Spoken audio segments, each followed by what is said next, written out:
सुबह के 11 बज चुके थे तभी एक पेशेंट आए ओपीडी में मुझे दिखाने के लिए। वो ओपीडी में खड़े खड़े मेरा इंतजार कर रहे थे, तो मैंने उनका ओपीडी का पेपर लिया और उनकी हिस्ट्री लेना शुरू किया। तो उन्होंने बताया कि पिछले 6 महीनों से माइल्ड डिफनेस है। कानों को ऐसा लगता है जैसे कट कट आवाज कानों में आ रही है, यानी बजिंग साउंड का सेंसेशन होता है। मुझे लगा शायद टिनाइटस भी हो सकता है। इसके अलावा उन्होंने बताया कि उन्हें चक्कर आ रहे हैं और चलते वक्त इम्बैलेंस हो रहा है, और ये डिजीनेस 2 मिनट स्पेल्स का होता है और डिस्निया ऑन एक्सर्शन भी है। और इसके अलावा उन्हें non case of diabetes hypertension पिछले 10 साल से है, और 4-5 साल पहले की बात है कि उन्हें हार्ट अटैक भी आया था। उसके बाद मैंने उनकी जनरल एग्जामिनेशन की, जिसमें वाइटल्स देखे तो वाइटल्स नॉर्मल ही थे, बस ब्लड प्रेशर 170/80 था। और कुछ देर बाद मैंने उनका सेकेंड रीडिंग चेक किया तो लाइंग पोजीशन में बीपी 160/80 था। उसके बाद मैंने उनकी सिस्टमिक एग्जामिनेशन की तो सिस्टमिक एग्जामिनेशन में आरएस में लंग्स क्लियर थे,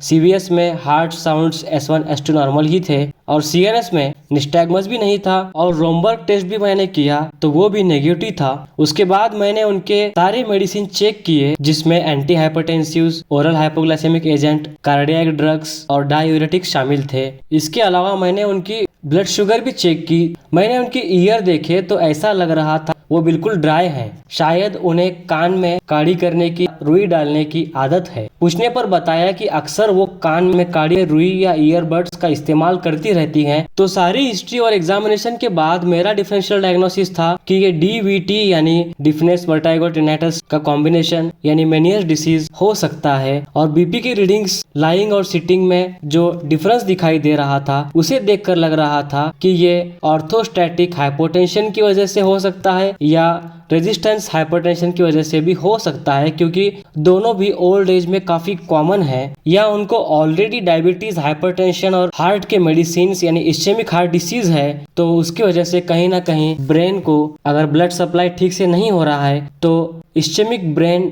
डिसीज की वजह से भी ये हो सकता है। तो ट्रीटमेंट में मैंने उन्हें इन मेडिसिन का कोर्स दिया और साथ में ये भी एडवाइस किया कि अगर इन मेडिसिन से कोई रिलीफ नहीं होता है या सिम्टम्स परसिस्ट होते हैं तो हमें सीटी या एमआरआई ब्रेन करना पड़ेगा और ईएनटी ओपिनियन भी लेना पड़ेगा। और ये भी एडवाइस किया कि वो कान में ज्यादा काड़ी या रुई ना डालें और उठकर बैठते वक्त और बैठकर उठते वक्त एहतियात रखें।